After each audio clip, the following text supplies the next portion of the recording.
ఛత్తీస్గఢ్ రాష్ట్రం దండకారణ్యం. ఇది ఒకప్పుడు ప్రకృతి సంపదను దాచుకున్న పచ్చటి నేల. ఇప్పుడు యుద్ధ క్షేత్రం. కారణం లేకుండానే బలహీనులపై బలవంతులు చేసే యుద్ధం. ఇక్కడ మనిషిని కదిలిస్తే గుండెను మెలిపెట్టే కథ తెలుస్తుంది. ఓ మహిళను మాట్లాడిస్తే మనసు కరిగిపోయే గోడు వినిపిస్తుంది. ఇదంతా ప్రపంచానికి తెలిసే అవకాశం లేదు. ఖాకీలు బయటకు చెప్పిందే నిజం అనుకునే పరిస్థితి. అసలు వాస్తవాన్ని V6 వెలుగులోకి తెస్తోంది.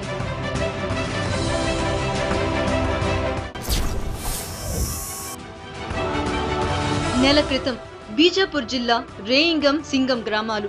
పోలీసులకు నక్సల్స్ కు మధ్య ఎన్కౌంటర్. ఓ పోలీసుకు గాయాలు. ఎప్పటిలాగే ప్రతీకారానికి ఖాకీలు సిద్ధం. అడవిని నమ్ముకుని బతికే ఆదివాసీలే వాళ్ల లక్ష్యం. రక్షణ బాధ్యత భక్షణగా మారింది.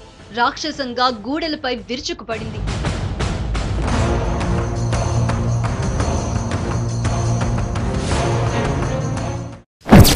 ఇంటికి పోయినప్పుడు అక్కడ పోలీసు వాళ్ళు ఆంబుస్ ఉన్నాడు.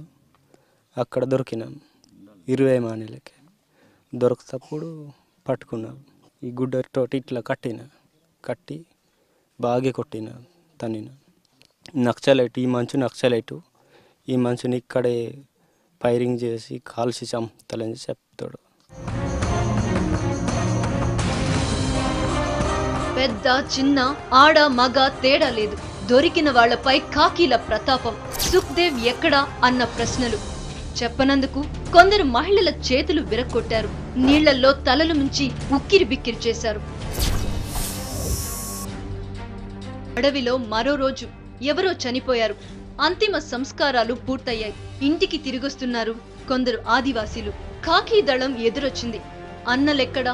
ప్రశ్నల మీద ప్రశ్నలు. మాకు తెలీదు అన్న మాటకు విలువలేదు. అడవిలో అమాయకత్వానికి బహుమతి చిత్రహింసలే. నక్సల్సా గిరిజన్లా అని నిరూపించుకోవాలన్న కండిషన్. మహిళలు బట్టలు విప్పి చూపించాలన్న క్రూరత్వం. వేసుకున్న లోదుస్తులు కూడా నక్సలిజం గిరిజనం రంగులు వేశారు అడవి ఖాకీలు. లోదుస్తులు వేసుకుంటే నక్సల్స్, లేకుంటే గిరిజనులు. ఇది దండకారణ్యంలో పోలీసు న్యాయం. కాదంటే దుశ్శాసన పర్వం, అత్యాచారం. ఇదే అక్కడ అమలయ్యే ఖాకీ శాసనం. శరీరాన్ని తడుముతూ బలంగా ఉన్నవాళ్లను నక్సల్ కిట్లు మోసిన వాళ్లుగా లెక్కేసే కీచక నీతి. అమాయక గిరిజనులపై లైంగిక దాడులకు లైసెన్స్ ఈ గాలింపులు. వాళ్ళు మా చీరలు విప్పించారు. ఏంటి నీ వీపు గట్టిగా ఉందని ఒక పోలీస్ అన్నాడు. నువ్వు నక్సలైట్ల కిట్ బ్యాగులు మోసావా అని ప్రశ్నించాడు. మా వాళ్ళు చనిపోతే చూడ్డానికి వెళ్ళా. ఫైరింగ్ నుంచి తప్పించుకున్నావా అని పోలీసులు అడిగారు. కాదన్నాను. ఈ లుంగి నక్సల్స్ ఇచ్చారు కదా అన్నారు. మాకే పావం తెలియదన్నా. పోలీసులు వినిపించుకోలేదు.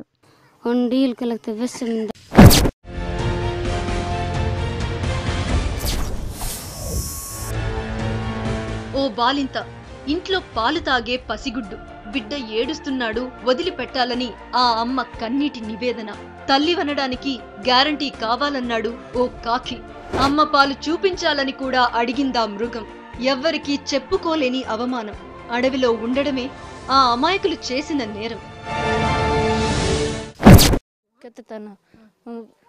ఒకరోజు పోలీసులు నన్ను పట్టుకున్నారు. చంటిబిడ్డ తల్లినని చెప్పాను. పిల్ల తల్లివని గ్యారంటీ ఏంటన్నారు. తల్లిపాలు పిండి చూపించమన్నారు. ఇంతకంటే ఘోరం ఇంకోటి ఉంటుందా?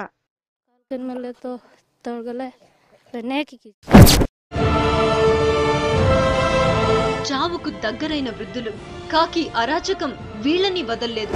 చెప్పుకోలేని చోట కాలుతున్న కర్రలతో వాతలు పెట్టారు. అరణ్య రోదనగా మిగిలిన ప్రత్యక్ష నరకం. ఇలాంటి అనుభవాలు ఇక్కడి మహిళలకు లెక్కలేనన్ని. చితికిన బతుకులు, చిత్రహింసలు, కర్రలతో వాతలు, మృగాల్లాంటి ఖాకీలు. ఇదంతా సినిమాల్లో సీన్లు కాదు. ఇలాంటివి నిజంగా కూడా జరుగుతాయని ఎవరు ఊహించలేని నిజం. ఛత్తీస్గఢ్ దండకారణ్యంలో గుండెను మెలిపెట్టే వాస్తవం. నా చేతులు కట్టేసి కొట్టారు. కొట్టొద్దని మొక్కినా వినలేదు. నేనైతే చచ్చిపోయానని అనుకున్నా. ఆరోగ్యం బాగాలేదని చెప్పినా విడిచిపెట్టలేదు. చేతులతో పాటు కాళ్ళు కూడా తొక్కి పారేశారు.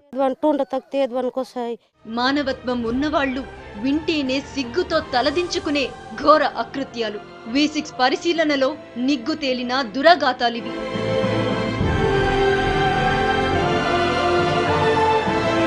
దేశ రాజధానిలో జరిగిన అత్యాచారానికి దేశమంతా స్పందించింది. మరి అడవి బిడ్డలపై కనిపించకుండా ప్రతిరోజు జరుగుతున్న అవమానాలకు సమాధానమేంటి?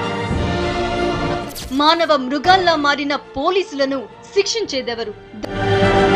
దండకారణ్యంలో V6 పరిశీలనలో వెలుగు చూసిన వాస్తవాలు మానవ సమాజం జీర్ణించుకోలేనంత ఘోరంగా ఉన్నాయి. చెప్పుకోవడానికి కూడా ఇబ్బంది పడేంత దారుణ పరిస్థితులను గిరిజనులు ఎదుర్కొంటున్నారు. అపర సీతలుగా మారుతున్న ఆదివాసీ మహిళలకు ప్రతిరోజు అగ్ని పరీక్ష. అత్యాచారానికి గురైన కొందరు ఆత్మహత్యలు చేసుకుంటే మరికొందరు గుండెలు మండించే ఆవేదనను దాచుకుని భారంగా జీవితం సాగిస్తున్నారు. అడవి చెప్పే కథల్లో ఇదో కోణం మాత్రమే. గత కొద్ది కాలం నుండి ఇక్కడ సల్వాజుడం, దాడులు, ఇండ్లను తగలబెట్టడం, మహిళలపై అత్యాచారాలు చేయటం, నక్సలైట్ల పేరుతో మహిళలు అటవీ సంపదను కూడగట్టుకోవడానికి వెళ్ళినప్పుడు వాళ్ళని నడుమలోని దొరికించుకొని అత్యాచారాలు చేయటము, చితకబారటం, జైల్లోకి తీసుకెళ్ళటం అట్లాంటివి చేస్తున్నారు. ఎక్కువ అత్యాచారాలు చేసి మాయం చేసిన 3 రోజుల పాటు V6 వివిధ ప్రాంతాల్లో పర్యటించిన తర్వాత వారి గాథలు ఒక్కొక్కరు గాథ ఒక్కో రకంగా కనిపిస్తుంది. ఆదివాసులు చెప్తున్న విషయాలు, ఆదివాసీ సంఘాలు చెప్తున్న విషయాలను బట్టి ఇక్కడ మహిళలు కానీ ఎవరు కానీ స్వేచ్ఛగా బయట ప్రపంచంలో తిరిగే పరిస్థితి లేదు. ఆంధ్ర ప్రాంతం నుంచి వస్తున్న పోలీసులు ఉద్దేశపూర్వకంగానే మహిళలను చూడకుండా కూడా వేధిస్తున్నారనేది మనకు ఇప్పటి వరకు చూసిన కథనాలు చూస్తే స్పష్టంగా కనిపిస్తుంది. పోలీస్ మాన్యువల్ గురించి, పోలీస్ సంస్కరణల గురించి మాట్లాడుతున్న అధికారులు ఇప్పటికైనా పద్ధతులు మార్చుకుంటే బాగుంటుందని ఆశిస్తాం. కెమెరా పర్సన్ సంజీవ్తో క్రాంతి, V6 దండకారణ్యం నుంచి.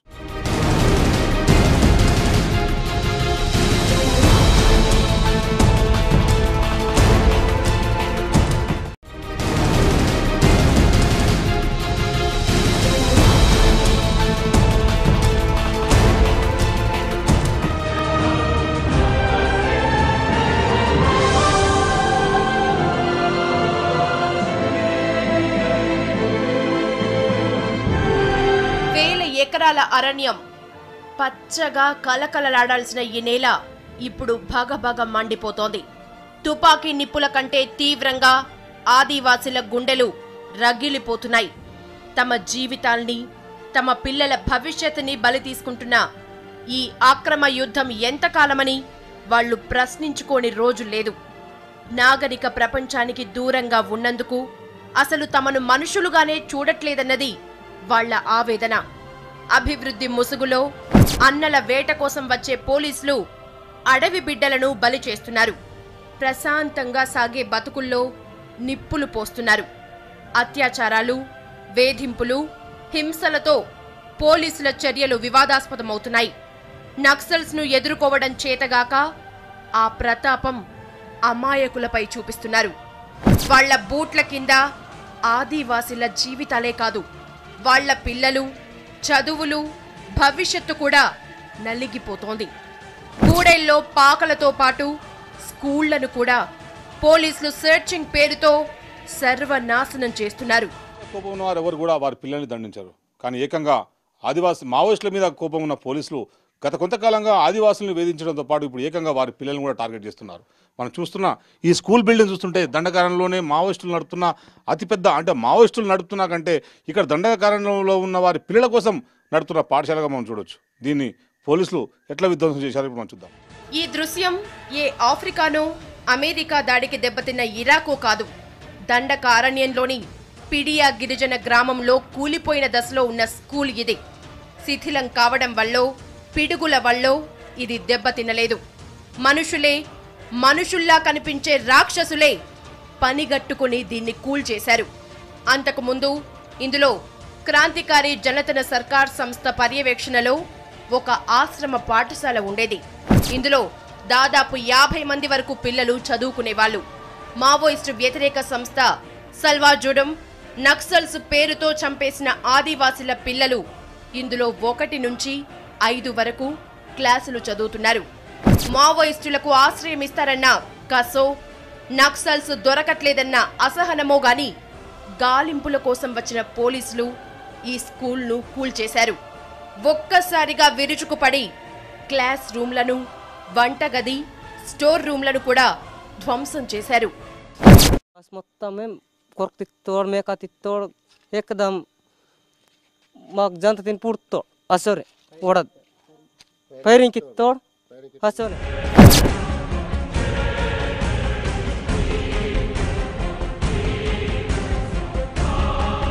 స్కూల్ లేకపోతే పిల్లలు ఎలా చదువుకుంటారన్న కనీస విచక్షణ టోపీలు పెట్టుకున్న ఖాకీ బుర్రలకు లేకుండా పోయింది. ఇదొక్కటే కాదు, పిల్లల కోసం ఉంచిన అత్యవసర మందులను కూడా కాల్చేశారు. బాగు చేసే పని చేతగాని వాళ్ళు ధ్వంసం చేయడానికి చురుగ్గా పనిచేశారు.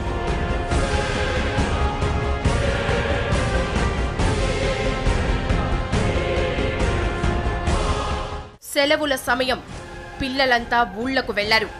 ఒక్క టీచర్, మరో విద్యార్థి మాత్రమే ఉన్న టైంలో పోలీసులు దాడి చేశారని గ్రామస్తులు చెప్తున్నారు. దీంతో ఆ టీచర్, విద్యార్థి అడవిలోకి పారిపోయారు. తర్వాత తిరిగి వచ్చినప్పుడు అక్కడి పరిస్థితి చూసి కదిలిపోయారు. ఆ ఆవేదనతోనే బోర్డు మీద ఇలా రాశాడు. पुलिस वाले आके आश्रम में हमला कर डाले हैं और यहाँ पर सभी घरों को आग जलाकर फिर वापस गए। 400 लोग आए थे यहाँ पर, सभी बच्चे यहाँ पर नहीं थे, सब यहाँ 9 बजे आए हैं और आकर तुरंत हमला करके 400 लोग तुरंत निकाल कर गए हैं। और इनको थोड़ा बहुत भी बुद्धि नहीं है, जनता ना आश्रम को यहाँ पर हमला कर डाले हैं और ये सब बिना बुद्धि वाले ऐसा करते हैं। पुलिस वाले कुछ बुद्धि नहीं है उनको, ऐसा लड़का ये सब देख करके लिखा है। మావోయిస్టులు దొరక్కపోతే దానికి పిల్లలేం చేశారు? స్కూల్ను ధ్వంసం చేయాల్సిన అవసరం ఏంటి? ఇలాంటి ప్రశ్నలకు సమాధానం ఉండదు. పిల్లల మీద కోపం చూపించటం ఖాకీలకు కొత్తేం కాదు. కొంతకాలం క్రితమే అబూజ్మడ్లో మొదటిసారి స్కూల్ను కూల్చేశారు. ఆ తర్వాత 2 ఏళ్ల కాలంలో భైరాంగఢ్, గంగ్లూర్, సర్కారీ గూడెం లాంటి ప్రాంతాల్లో మరో 4 స్కూళ్లను నాశనం చేశారని ఆదివాసులు చెప్తున్నారు.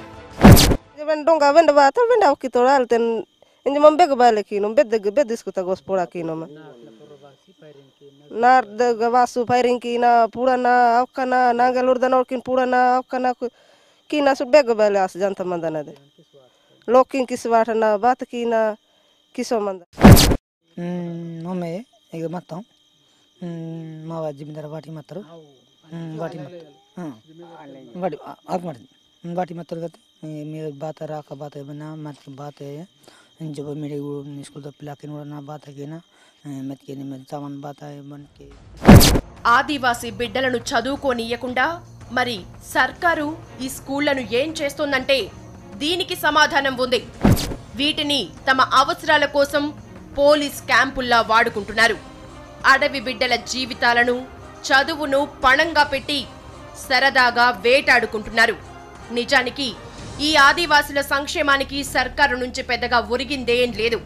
తామే స్వయంగా ఈ స్కూళ్లను నడుపుకుంటున్నారు. అలాంటి వాటిని కూల్చివేయటంపై వాళ్ల గుండెలు ఆగ్రహంతో మండిపోతున్నాయి.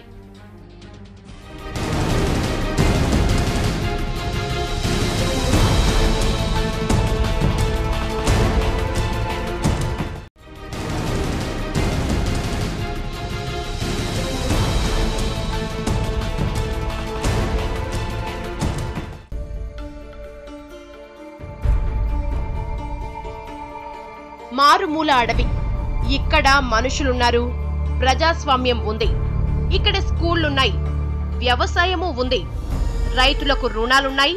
కానీ ఇక్కడ రుణాలపై వడ్డీ లేదు, రైతు ఆత్మహత్యలు లేవు. ఇదే ఛత్తీస్గఢ్ దండకారణ్యంలో సమాంతర స్వయం పాలన.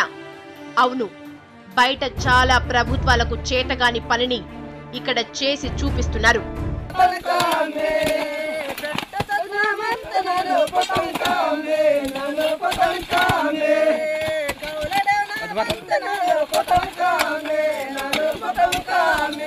దండకారణ్యంలో మావోయిస్టుల సాయంతో ఆదివాసులు ఏర్పాటు చేసుకున్న ప్రభుత్వం క్రాంతికారి జనతన సర్కార్. ఇది ప్రజాస్వామ్యానికి మరో రూపంలా కనిపిస్తుంది. 500 నుంచి 3000 మంది వరకు జనాభా ఉన్న గ్రామాల్లో క్రాంతికారి జనతన కమిటీ ఏర్పాటు చేసుకుంటారు. ఈ కమిటీకు అధ్యక్షుడు, ఉపాధ్యక్షుడు ఉంటారు. గ్రామ కమిటీతో పాటు శాఖల వారీగా మరో